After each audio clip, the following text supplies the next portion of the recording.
नमस्कार, स्वागत है आप सबका राजनीति के इस अखाड़े में। मेरा नाम है अजय सेतिया।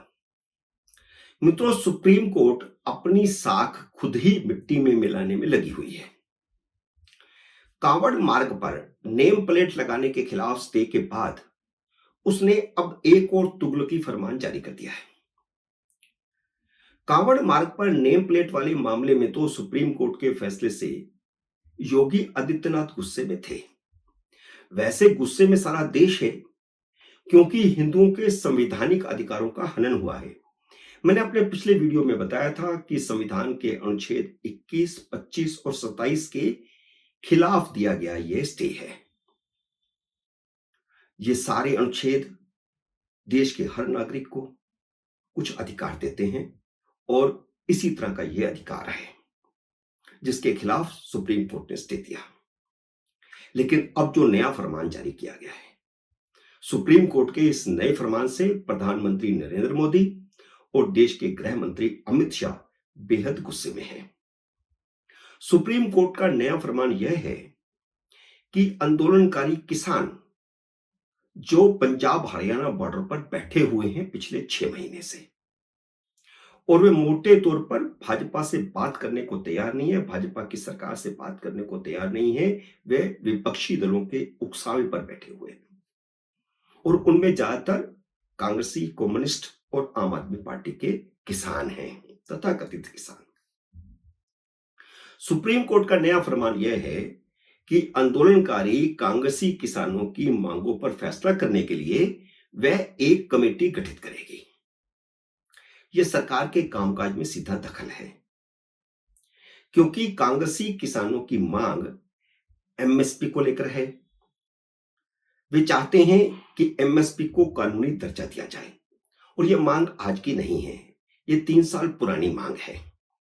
हालांकि इससे पहले किसी भी कांग्रेसी सरकार के समय, जब केंद्र में कांग्रेस की सरकारें होती थी, कभी भी किसानों ने यह मांग नहीं उठाई थी। 3 साल पहले जब किसानों ने पंजाब से और उत्तर प्रदेश से दिल्ली कूच किया था, तब भी यह मांग नहीं थी। तब मांग थी 3 कृषि बिलों का वापस लिया जाना, कृषि कानूनों को वापस लिया जाना, और वह सरकार को मांग माननी पड़ी थी। साल भर लंबा धरना चला, लेकिन उसी बीच यह मांग भी उठा दी गई कि एमएसपी को कानूनी दर्जा दिया जाए।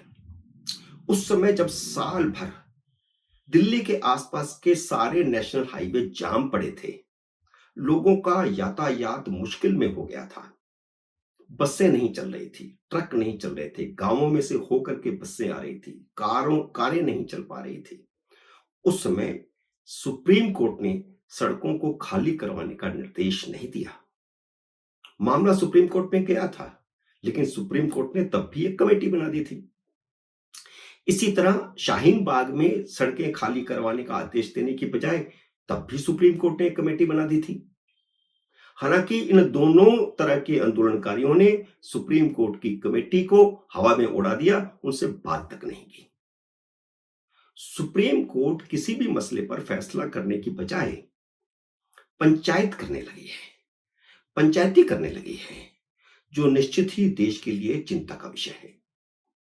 कांग्रेस और सुप्रीम कोर्ट की सांठगांठ का सबूत यह है कि 24 जुलाई को पंजाब, हरियाणा, कर्नाटक, तेलंगाना और तमिलनाडु के कुछ किसान नेता, जिनकी संख्या दर्जन भर से ज्यादा नहीं है, वे राहुल गांधी से मुलाकात करते हैं, और उसी 24 जुलाई को ही सुप्रीम कोर्ट यह तुगलकी फरमान जारी करती है। राहुल गांधी ने किसानों के साथ मुलाकात का भी बड़ा नाटक किया। उन्होंने अपने घर पर किसानों से मुलाकात करने के बजाय संसद भवन में बुला लिया। वे बिना पास के ही संसद में घुसना चाहते थे, जिसकी इजाजत दी ही कैसे जा सकती है।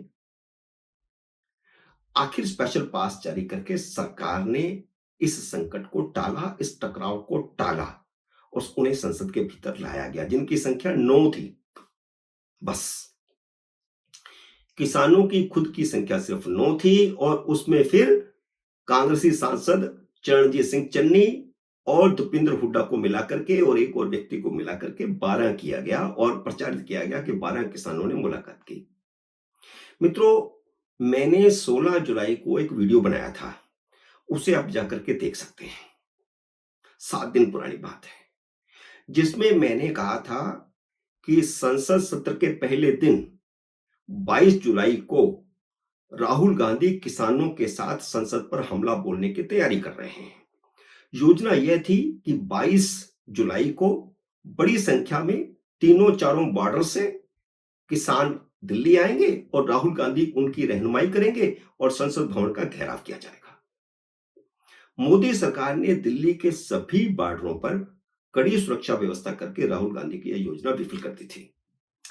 वह योजना पूरी तरह विफल हो जाने के बाद 24 जुलाई का नाटक किया गया। उधर सुप्रीम कोर्ट ने भी हरियाणा सरकार की याचिका पर उसी समय सुनवाई की। यह याचिका हरियाणा सरकार की थी। यह धरना 10 फरवरी से चला है।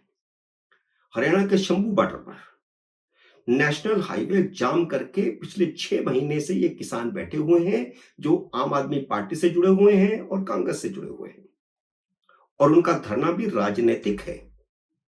जैसे पंजाब विधानसभा चुनाव से पहले पंजाब की कांग्रेस सरकार ने किसानों का दिल्ली कूच करवाया था और दिल्ली में आम आदमी पार्टी की सरकार ने धरने पर बैठे किसानों को खाद पानी पहुंचाया था। ठीक उसी तरह लोकसभा चुनावों से पहले भी कांग्रेस की यही योजना थी कि दिल्ली में घेराव करके सरकार के खिलाफ एक वातावरण बना करके देश भर में भारतीय जनता पार्टी को कटघरे में खड़ा किया जाए और उसका फिर चुनावी फायदा मिले। और इसी इरादे से पंजाब से यह कूच करवाया गया, लेकिन हरियाणा पुलिस ने शंभू बॉर्डर पर उन्हें रोक लिया। ये 10 फरवरी की बात है। 10 फरवरी से लेकर के अभी तक धरना चल रहा है, जबकि इस बीच चुनाव भी हो चुके हैं। केंद्र में सरकार बनाने की राहुल गांधी की योजना पर पानी फिर चुका है। न्यायपालिका विपक्ष के आंदोलन को कैसे हवा दे रही है, उसका एक प्रमाण पंजाब हरियाणा हाईकोर्ट का आदेश भी है। हाईकोर्ट ने हरियाणा सरकार को अभी आदेश दिया है कि वह किसानों को दिल्ली कूच करने दे। हाईकोर्ट ने यह भी पाबंदी नहीं लगाई कि किसान अपने टैंकों, ट्रैक्टरों, जेसीबी के साथ कूच नहीं कर सकते, क्योंकि ये सब वाहन हाईवे पर नहीं चल सकते। लेकिन हाईकोर्ट ने इस तरह की रोक नहीं लगाई और यह कहा कि बॉर्डर खोल दीजिए, किसानों को दिल्ली जाने दीजिए। इसलिए मैंने कहा कि आंदोलनकारियों के साथ किस प्रकार न्यायपालिका साठगांठ करके विपक्ष को फायदा पहुंचाने की कोशिश कर रही है।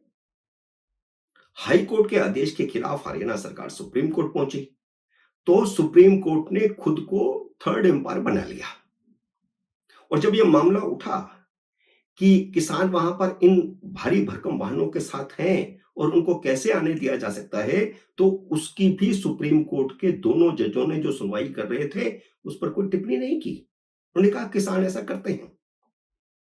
और इधर धरना देने वाले किसानों को ढाल बनाकर राहुल गांधी ने दिल्ली में राजनीतिक नाटक शुरू कर दिया है।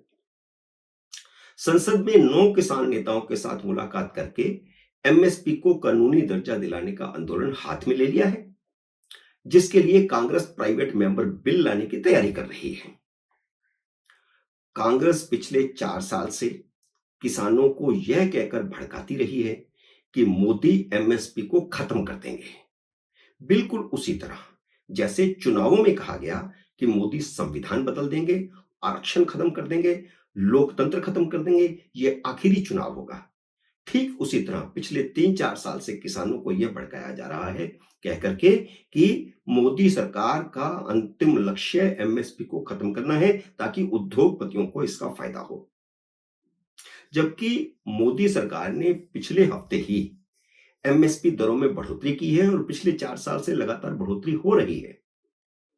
कल ही वित्त मंत्री निर्मला सीतारमण ने बजट में कृषि और कृषि से जुड़े धंधों के लिए 1,52,000 करोड़ का प्रावधान किया है। यह सिर्फ कृषि के लिए।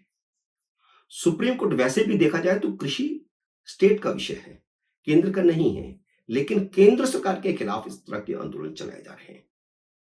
सुप्रीम कोर्ट ने कहा है कि वह एक कमेटी बनाएगी जो किसानों से बात करेगी। उसने पंजाब और हरियाणा सरकारों से भी कहा है कि वे अपनी तरफ से कमेटी के लिए कुछ नाम सुझाएं। एमएसपी केंद्र सरकार का मुद्दा है। इसमें पंजाब हरियाणा सरकारें क्या करेंगी? अगर मुद्दा किसानों की मांगों का है तो उसमें राज्य सरकारें क्या करेंगी? सुप्रीम कोर्ट ने यह मामले को उलझाने के लिए किया है, क्योंकि पंजाब में आम आदमी पार्टी की सरकार है। उसका प्रतिनिधि होगा जो किसानों की तरफदारी करेगा, निश्चित रूप से। और सुप्रीम कोर्ट तो कर ही रही है, मैंने पहले ही बताया। सुप्रीम कोर्ट ने इसी तरह शाहीन बाग और किसान आंदोलन के समय भी कमेटियां बनाई थी, जिनका कोई नतीजा नहीं निकला था।